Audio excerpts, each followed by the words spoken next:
সুপারি গাছ খেয়ে ফেলে, ধানের বীজ খেয়ে ফেলে, ওই গরুটা কিন্তু বুঝতেছে না এইটা খাইলে ওই ব্যক্তি আমাকে আটকাবে, আমার মালিককে আটকাবে, এইটা অন্যায় পাপাচার। এই ধানের একটা অন্য ব্যক্তির ওই গরু বোঝে না, আপনি আমি বুঝতেছি এই সীমানাটা কিন্তু অন্য ব্যক্তি, এই ওয়ালের ভিতর হলো আমার জায়গা, এই ওয়ালের বাইরে হলো অন্য জায়গা, এই ওয়ালের বাহিরে গিয়ে আমি পশ্চিম কালেও বাণী করতে পারবো না। এই প্রত্যেক বিবেচনাটা আপনার আমার আছে, চতুষ্পদ জানোয়ার গরু ছাগলে। এজন্য আল্লাহ বলছেন বাদহুমাদা, এই প্রত্যেক বিবেচনা তোমার থাকা সত্ত্বেও তুমি কেন আরেকজনের জমি দখল করবে? এজন্য আল্লাহ বলছে তুমি চতুষ্পদ জানোয়ারের চেয়েও নিকৃষ্ট। আর চতুষ্পদ জানোয়ারের ভিতরে একটি কুকুর আছে না নাই? একটি শুকর আছে না নাই? শুকর অনেক মানুষ পালে, হিন্দু সম্প্রদায় তাদের কাছে এই শুকরটাই কেমন যেন ঘাসিয়ার বকরি। অথচ আমাদের শরীয়তে শুকরের সবকিছু হারাম, শুকরের চামড়াটাও হারাম, শুকরের গোশত হারাম, শুকরের রক্ত হারাম। তবে শুকরের পশমগুলো দিয়ে যদি মুসি জুতো সেলাই করা সুতা বানায়, এটা জায়েজ আছে। তাহলে একজন মানুষকে আল্লাহ বলল যে ব্যক্তির অন্যান্য সেবতা রাখবে না, সে ব্যক্তি কি চতুষ্পদ। গতকালকে আমার একজন মুসলমান ছেলে দেখা হয়ে গেল, তার মুখের ভিতরে পান, মুখটা লাল লাল মনে হয়। আমার অভ্যাস আলহামদুলিল্লাহ সামনে সামনে ধরে ফেলায়, কথা সত্য নাকি মিথ্যা? অনেকে গাড়িও দেয়, মহব্বত বেশি হয়ে গেছে তো কারণ যে গাড়িও দেয়, যদিও এটা ঠিক না। তাই ওরা রাস্তা ধরে বলে কি বাবা মুখটা যেন কেমন কেমন লাগতেছে, আমার কানের কাছে মুখটা এনে বলে হুজুর কিডনির সমস্যা, চেহারা দেখেন না একটু ফুলা ফুলা। আমার তো সবই ঠিক আছে আলহামদুলিল্লাহ, রোজা রাখবেন না অনুমতি আছে, কিন্তু আপনি যে বেরোজগার, আমি রোজাদারকে বোঝাইতে দেওয়া যাবে না। আপনি রোজা রাখেন না আলহামদুলিল্লাহ ভালো, আপনার আমার শরীয়তের নেতা মুহাম্মদুর রাসূলুল্লাহ সাল্লাল্লাহু আলাইহি ওয়াসাল্লাম কিন্তু দিনের বেলা একজন রোজাদারের সম্মুখে খানা পিনার অনুমতি আপনাকে আমাকে দেয়নি। ঘরের অন্ধকারে আপনি খাবেন। আর রোজা রাখার মানে এটা নয় যতগুলো অসুখ বিসুখের রোগের কারণে রোজা না রাখার অনুমতি আপনাকে আল্লাহ দিয়েছেন, এটার অর্থ এটা নয় আপনি কুত্তার মতো শুয়োরের মতো জনমের মতো সোনার খাওয়া খাইবে, এই অনুমতি কিন্তু আপনার নেই। পান খাইলে কি আপনার কিডনির ভালো হবে? পান খাইলে কি আপনার পেট ভরবে? সিগারেট খাইলে কি আপনার পেট ভরবে? অসুস্থতার কারণে যদি আপনি খেতেই হয়, যতটুকু না খাইলে নয় অতটুকু আপনি খাবেন। এখন আপনি কুত্তার মতো, ছাগলের মতো, গরুর মতো, ভেড়ার মতো একজন রোজাদারের সম্মুখে আপনি রোজাদারকে কষ্ট দিচ্ছেন। ভাই আমার কি খাইতে মন চায় না? জিভটা ভিতর শুকিয়ে গেছে, পানির বোতল অন্যান্য সময় খাইতাম, আজকে তো খাওয়া যাবে না। জিভটা যতই শুকায় যায় আজকে আর পানি খাওয়া যাবে না। আপনি যে ভাই খাচ্ছেন, আমার তো খাইতে মনে চায়, কিন্তু আমি তো খাইতে পারতেছি, কারণ আল্লাহ ভাই আমার পকেটে কি পয়সা নাই? পয়সা আমার পকেটে নেই। আমার কি হাজার মুসল্লি নাই? এমন কোন মুসল্লি আছে চাইলে দেবে না? তাহলে আমি তো খাইতে পারতেছি না, কারণ এক আল্লাহর সাথে ওয়াদা করেছি। কলু বালা, রূহের জগতে আপনাকে আমাকে আল্লাহ প্রশ্ন করেছিল, আলাস্তুবি রাব্বিকুম বান্দা, আমি কি তোমাদের প্রভু?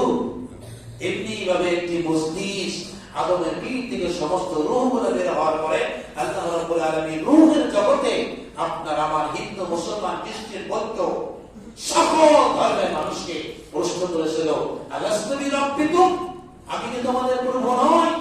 তখন আপনারা আমার সকল রূহগুলো বলেছে কলু বালা। আপনারা যখন আমাকে ইমাম হিসেবে মেনে নেবেন, ইক্তাদাইতু বিহাদাল ইমাম, আমার আগে রুকু করতে পারবে, আমার আগে সিজদা করতে পারবে, আমার আগে সালাম ফিরাতে পারবে, আমার আগে নামাজ পড়তে শেষ করতে পারবে, আমাকে ছাড়া আপনি কিরাত করতে পারবেন? পারবেন না। দুনিয়ার সামান্য কয়েক মিনিটের জন্য যদি রবের মতো মূল্যায়ন আপনি আমাকে করতে পারেন, আমি 1.5 টাকা বাসিয়ার মৌলবী, আমার কি মূল্য আছে?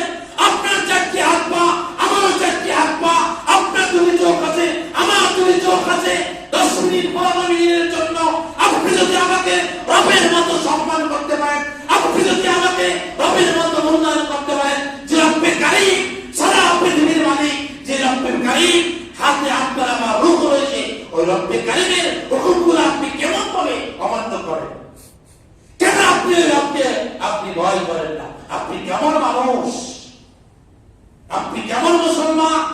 কি আমার বন্ধু আছে? জুমার নামাজ জানাতে কয় মিনিট? মাত্র ৫-৭ মিনিট। ৫-৭ মিনিটে আমি আপনার নেতা হলাম। রব্বে কারীমের আদেশ পালন করতে গিয়ে একেবারে আপনি মৃত ব্যক্তির মতো চুপ হয়ে একটি মৃত গাছের মতো দাঁড়িয়ে গেলেন। ইক্তেদাই তো বিহাদাল ইমাম, ইমামের যেই গতি আমার সেই গতি। তাহলে আপনি যে রুহের জগতে বলে আল্লাহকে রব বলে স্বীকার করে আছেন, ক্বালু বালা, আল্লাহ তুমি আমার রব, তুমি আমার মালিক, তুমি আমার হায়াতের মালিক, তুমি আমার রিজিকের মালিক, তুমি যা করবা তাই শুনবো। তাহলে সেই আল্লাহ আপনাকে আমাকে ৩৬৫ দিনের মধ্যে থেকে মাত্র ৩০টা দিন চাইলো। দুনিয়ার কোন বাসনায় পড়ে আসে? দুনিয়ার মোহ এত কেন? দুনিয়াকে কেন এত ভালোবাসে?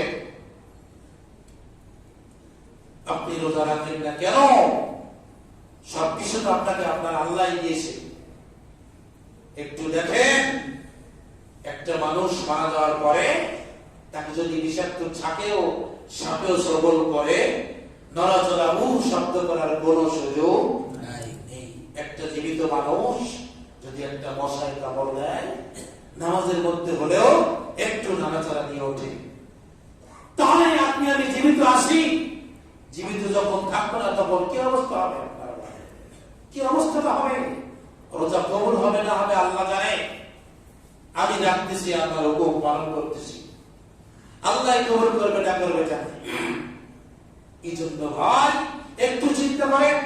এই জন্য কথা বলি যে ব্যক্তি আপনি রোজা রাখেন না, আপনি ঘরের অন্ধকারে খান।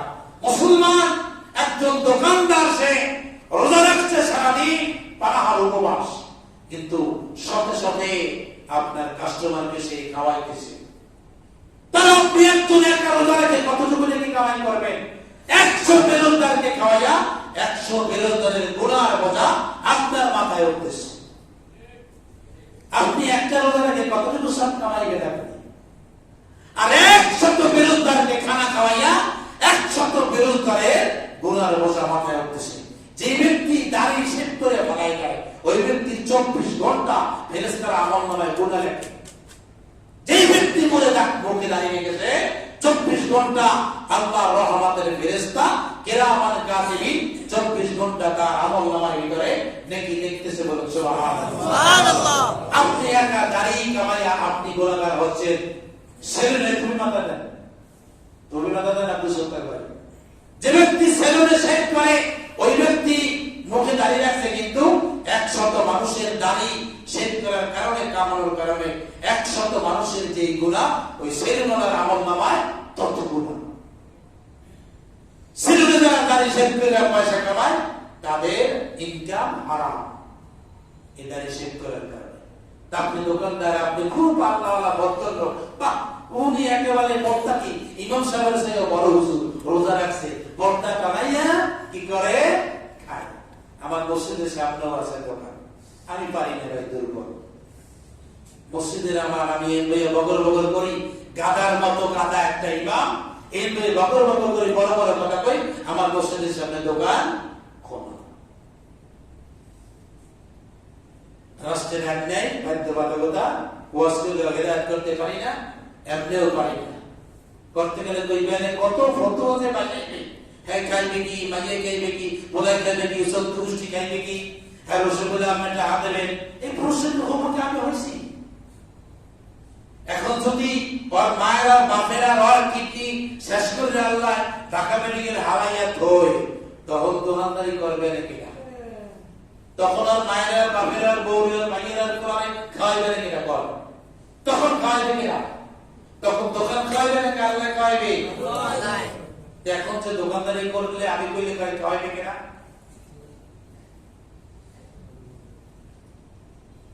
এজন্য সমস্ত মুসলমান দোকানদার ভাইদের প্রতি উদারতা হওয়া। আপনাদের হায়াতেও ধরি, পায়ে ধরি, মানতেও যাব না, পিটাইতেও যাব না, বাসও লইতে যাব না। কারণ অধিকার আমাকে আল্লাহ দেশে বোঝানোর বোঝায়। আল্লাহকে ভয় করেন, দিনের বেলা দোকানদার বন্ধ রাখেন, রাতের বেলা সারা যায় কি করেন? দোকানদারি।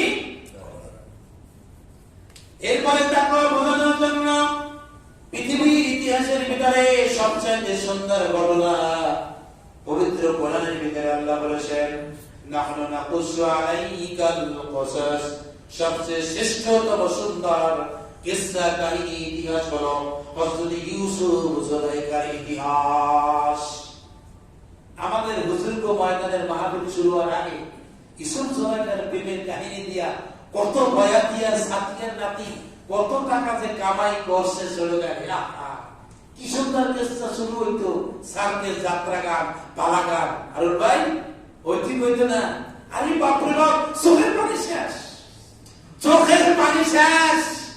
আরে হযরত কুলসুম ফাতেমার দাওয়াত দেন না, খাবার সব স্টিল বডি হয়ে গেছে।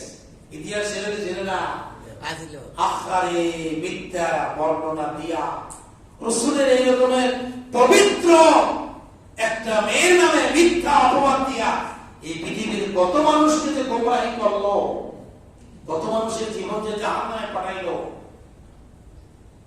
কি কান্দাছে কাঁদছে, সত্যি সত্যি কাঁদতে কাঁদতে চোখের পানি শেষ। মা বাপ মানলে এত কান্দা কান্দা না, আশা করি না মিশা গই।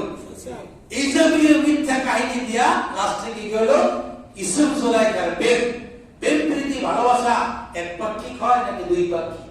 একপাক্ষিক হয়। একজনের প্রস্তাব দেয় আর একজনের প্রস্তাব নেয়। তো এই ভণ্ড গোষ্ঠী ভণ্ড আমাদের নেতা একজন পবিত্র সৎ চরিত্রবান নবী চরিত্রের উপরে মিথ্যা অপবাদ দিল যে ইউসুফ নবী জুলাইখার প্রেমে পড়েছিল। ইউসুফ নবী কি জুলাইখার প্রেমে পড়ছিল? না, পড়ে না। ইউসুফ নবীর বিরুদ্ধে তার 10 ভাই হিংসা করলো। কি হিংসা? হযরত ইয়াকুব আলাইহিস সালাতু ওয়াস সালাম কেন ইউসুফকে এত ভালোবাসে? আরে বেটা, ইউসুফকে কেন ভালোবাসে এটা তো তোরা বুঝো না। ইউসুফ যে একজন নবী হবে, ইউসুফ যে মিশরের প্রেসিডেন্ট হবে, ইউসুফ যে মিশরের খাদ্যমন্ত্রী হবে, ইউসুফ যে মিশরের ত্রাণ মন্ত্রী হবে, এটা তো আল্লাহ জানে। আর হযরতে ইয়াকুব হযরত ইউসুফের এই 10 ভাই ইউসুফ আলাইহিস সালামকে তার পিতা ইয়াকুব কেন ভালোবাসে? এই হিংসায় জলে পড়ে শেষ হয়ে যায়। হযরত ইউসুফকে কেনারের কুফরির ভিতরে ফেলে দিল। আল্লাহ রাব্বুল আলামিন সেখান থেকে নিয়ে মিশরের বাজারে উঠাইলো। মিশরের বাজারে উঠাবার পরে আজিজে মিশরের প্রেসিডেন্টের বাড়ির একজন সদস্য হলো। প্রেসিডেন্টের বাড়ির সদস্য হওয়ার পরে সুঠাম দেহের অধিকারী একজন যুবক হলো। একজন মানুষকে নবী বানাতে হয়, যত সুন্দর চরিত্র থাকার কথা সমস্ত চরিত্রের গুণগান ইউসুফের ভিতরে ছিল। আজিজে মিশরের স্ত্রী হযরত জুলাইখা যখন দেখি ইউসুফের এত সুন্দর চেহারা, এত সুন্দর চরিত্রবান ছেলেটাকে দেখে বলে, ইউসুফ তোমার চুলগুলো তো খুব সুন্দর। ইউসুফ বলে, মৃত্যুর পরে চুলগুলো মাটি হয়ে যাবে। জুলাইখা বলে, ইউসুফ তোমার চোখটা খুব সুন্দর। ডক্টর করতেছে, হযরত ইউসুফ বলল, মৃত্যুর পরে এই চোখের ভিতরে আল্লাহ শিশা ঢেলে দেবে। হযরত জুলাইখা বলল, ইউসুফ তোমার হাতের আঙ্গুলগুলো খুব সুন্দর। হযরত ইউসুফ বললেন, মৃত্যুর কয়েকদিন পরে আমার হাতের আঙ্গুলগুলো ওই কবরের মাটি খেয়ে ফেলবে। জুলাইখা ইউসুফকে যতই পড়ায়, হযরত ইউসুফ বাঁচার জন্য ততই জুলাইখার থেকে দূর হয় এবং কবরের কথাগুলো হযরত জুলাইখাকে স্মরণ করা। এত কিছু করার পরেও বাঁচতে পারলো না। সর্বশেষ ঘরের দরজা বন্ধ করে হযরত ইউসুফকে বলল, কাল তুমি আমার দিকে আসো। হযরত ইউসুফ ডানে যায় উপরে যায়, কি বলতেছে আমি কই যাব? ওই মহিলা তার শরীরে সমস্ত কাপড়গুলো খুলে নিয়ে একটা পুরুষ নারীর জন্য যত দুর্বল হয় সমস্ত ভঙ্গিগুলো উপস্থাপন করলো। উপস্থাপন করার পরে বলল, হাই হাতা তুমি আমার দিকে আসো। হযরত ইউসুফ আলাইহিস সালাম আকাশের দিকে তাকিয়ে আল্লাহ রাব্বুল আলামিনকে ডাক দিল। আর হযরতে ফেরেশতারা বলল, ইউসুফ সবকিছুর ব্যবস্থা ঠিক আছে, এই মহিলার সাথে যদি তুমি কুকর্ম করো, যেভাবে বিচার করো যে আল্লাহ রাব্বুল আলামিন তোমাকে কেরানের ঘুম থেকে উঠাইয়া মিশরের প্রেসিডেন্ট ভবনের সদস্য করলো, এখানে তোমাকে নেতা ভবিষ্যতে বানাবে, ওই আল্লাহর হুকুম যদি তুমি অমান্য করো, পৃথিবীর কেউ দেখবে না, কোনো চোখ দেখবে না, একমাত্র আল্লাহর কুদরতি দুটি চোখ কি তোমাকে তাকায় দেখবে। ওই আল্লাহকে ভয় করো। ইউসুফের ভিতরে যখন নাকি সেন্টিমেন্টটা চলে আসলো, এই বিবেচনা চলে আসলো, হযরত ইউসুফ আলাইহিস সালাম কিসা একমাত্র সামনের দিকে দৌড় দিল। দৌড় দেওয়ার পরে সমস্ত তারাগুলো টক টক টক টক করে অটোমেটিকলি আল্লাহর কুদরতে খুলে গেল। বলুন সুবহানাল্লাহ। সুবহানাল্লাহ। আল্লাহ রাব্বুল আলামিন সম্মুখে খেলা দেখাই দিল। যখন নাকি ইউসুফের বিরুদ্ধে অভিযোগ করে মিথ্যা অপবাদ করে তার স্ত্রী জুলাইখা হযরত আজিজ মিসরের সম্মুখে উঠাইল। একজন মহিলার কোলে নাবালক একটা শিশু সন্তান ছিল। ওই নাবালক শিশুর জবান আল্লাহ খুলে দিলেন। বললেন না না, ইউসুফের দোষ নেই, দোষ তো জুলাইখার। বলল প্রমাণ কি, যুক্তি কি? ওই নাবালকের সন্তানটা বলল তোমরা দেখো, ইউসুফের জামা যদি পিছন থেকে সেরা হয় তাহলে ইউসুফ সত্যবাদী, আর যদি ইউসুফের জামা ইউসুফের সম্মুখ থেকে সেরা হয় তাহলে হলো ইউসুফ মিথ্যাবাদী। সবাই জানলো ইউসুফের জামা তো পিছন থেকে সেরা, তার মানে জুলাইখা ইউসুফকে খামচা মারছে, ইউসুফের জামা ছিঁড়ে গেছে। সকলে এক বাক্যে স্বীকার করলো ইউসুফ আলাইহিস সালাম সত্যবাদী। বলুন সুবহানাল্লাহ। পরীক্ষা শুরু হয়ে গেল ইউসুফের। পরীক্ষায় পাস করলেন, গেল জেলে, জেলখানাটা বের হলো। বের হবার পরে ইউসুফ আলাইহিস সালামকে খাদ্যমন্ত্রী বানানো হলো। পরীক্ষায় ফেল করলে কোথায় যাইতে হইতো? ওই কিনারের গুপির মধ্যে আবার পড়াই করলে তুই যা, তুই আবার ওই যে 40 দিন সেলা দিয়ে যা, তুই সব তোরা আমি বাসাইছি, তুই এবার আবার হয়েছে গেছে। আর ইউসুফ পরীক্ষায় পাস করছে, আল্লাহকে দিয়েছে তোরা আমি পয়গম্বরের বাচ্চা, পয়গম্বর বানাবো। বলুন সুবহানাল্লাহ। সুবহানাল্লাহ। তুই পরীক্ষায় পাস করছ, আমি আল্লাহ তোকে এই মিশরের প্রেসিডেন্ট বানাবো। তোর যে ভাইরা তোরে মারার জন্য চক্রান্ত করেছিল, ওরা তোর কাছে এসে হাত জোর করে বস্তার মধ্যে ভিক্ষা চাইবে। বলুন সুবহানাল্লাহ। এটাকে বলে তাকওয়া। এটাকে কি বলে? এই পরীক্ষা কিন্তু আপনার আমার সম্মুখে চলতেছে। আল্লাহ কোরআনে বলছেন কুল্লু নাফসিন যায়িকাতুল মাউত ওয়া নাবলুকুম বিশ-শাররি ওয়াল খায়রি ওয়াল ফিতনা। ও দোকানদার ভাই, তোমার সম্মুখে পরীক্ষা চলতেছে ইউসুফের মতো। আল্লাহ তোমাকে পর্যবেক্ষণ করতেছে, তুমি দোকান খোলা রাখো না বন্ধ রাখো। ও ঘুষখোর ভাইরা, তোমার সম্মুখে পরীক্ষা চলতেছে। আল্লাহ তোমাকে পরীক্ষা করতেছে রমজান দিয়ে, তুমি ঘুষ খাও নাকি ঘুষ থেকে বাঁচো। ও সুদখোর ভাইরা, আল্লাহ তোমাকে পরীক্ষা করতেছে, তুমি সুদ খাও নাকি সুদ বন্ধ করো। ও গাড়ির ব্যাটারির মালিকরা, আল্লাহ তোমাকে পরীক্ষা করতেছে, তোমার অধীনস্থ একজনের গাড়ি চলতেছে, তার গাড়িটাকে বন্ধ করার জন্য, যাত্রী নষ্ট করার জন্য, ব্যবসায় বাধা লাগানোর জন্য তার গাড়ির সিরিয়ালে আগে একটা গাড়ি লাগাইতেছো নাকি পরে একটা গাড়ি লাগাইতেছো। আল্লাহ তোমাকে পরীক্ষা করতেছে। ও পরিবহন কোম্পানির ম্যানেজার, সুপারভাইজার, ইঞ্জিনিয়ার, ফোরম্যান ভাইরা, আল্লাহ তোমাকে রমজান মাস দিয়ে পরীক্ষা করতেছে। কোম্পানির গাড়ি অ্যাক্সিডেন্ট করলো আর কোম্পানি রাতে অন্ধকারে কাঁদতেছে, আর তুমি হাসতেছো। আর তুমি হাসতেছো কারণ কোম্পানির ম্যানেজার, সুপারভাইজার, ফোরম্যান চিন্তা করতেছে মালিকের গাড়ি অ্যাক্সিডেন্ট করছে, অ্যাক্সিডেন্ট করা গাড়ি ঠিক করতে টাকা লাগবে 1 লাখ, 1 লাখ, আমি কাগজে ভাউচার করবো 1 লাখ, 2 লাখ। এগুলো সত্য নাকি মিথ্যা? সরকারি চাকরিজীবী ভাইরা, পুলিশ ভাইরা, কোম্পানির চাকরিজীবী ভাইরা, ঘুষ খাবেন, খা। আল্লাহ রমজান মাস দিয়েছে। গতকালকে পরশু আমার এলাকায় একটা মাদ্রাসা করব, নিয়ত করেছি। আপনাদের কাছে আমি দোয়া চাই, আল্লাহ যেন কবুল করে, সকলে বলেন আমিন। একটা পেরেছে গেলাম কিছু কাগজপাতি করার জন্য, তো সে বলতেছে যে হুজুর আমরা এখন মানে মাধ্যমের শেষ প্রান্তে, আপনি বলেন এই বাড়ির মালিক, সিটি কর্পোরেশন আপনার থেকে ট্যাক্স নিচ্ছে কি নিচ্ছে না, ফুড হিসাবে নিচ্ছে কি নিচ্ছে না, এরপরে দোকানদারের উপরে ট্যাক্স বসাইছে সরকার, দোকানের ভাড়ার উপরে ট্যাক্স দিতে হবে, কোথাও 70%, কোথাও আপনার 15%। এই ভ্যাট ট্যাক্স রাষ্ট্রের সমস্ত জনগণকে দিতে হবে বাধ্য, নয়তো রাষ্ট্র চলবে কিভাবে? এটা শরিয়াতে আছে, কিন্তু এখন আমাদের দেশের সরকার যেটা করছে এটা জুলুম, এটা অন্যায়। এরপরে ভ্যাট ট্যাক্স কাছে কিছু রাজক কুয়ার হারামখোর সুয়ারখোর ঘুষখোর বইয়া আছে গেলেই গায় সরকারের দেন 10,000 আমাদের দেন 5,000 সরকারের দেন না দেন এটা জানি না আমার 5,000 টাকার দিতে কোনো অসুবিধা করা যাবে না ব্যবসায়ীদের আছে আমি সত্য বলে মিথ্যা বলি সত্য